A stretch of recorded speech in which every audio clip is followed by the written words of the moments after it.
ইউনিভার্সিটিতে গিয়ে তারপর নিজের আপনার যে পছন্দ আছে, তো আপনার ফিউচার গোল আছে, সেই হিসেবে কোর্স সিলেক্ট করবেন। আর তারপর হচ্ছে অ্যাপ্লিকেশন করবেন। যখন আপনার এলিজিবিলিটি ক্রাইটেরিয়া ফুলফিল হয়ে যাবে, তারপর আপনি অনলাইনে ওদের অ্যাপ্লিকেশন সাবমিট করতে পারবেন। কোথাও কোথাও মনে হয় অফলাইনেও করা যায়, আমি শিওর না, এটা ডিপেন্ড করে আপনি আসলে কোন এডুকেশন সেন্টারে আসবেন এবং কোন কোর্সে আসবেন সেটার উপর। তো আপনারা ওদের ওয়েবসাইটে গিয়ে একটু চেক করে নেবেন।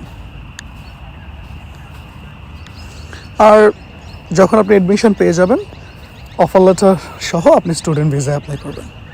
তো এইটাই হচ্ছে মোটামুটি স্টেপসগুলো।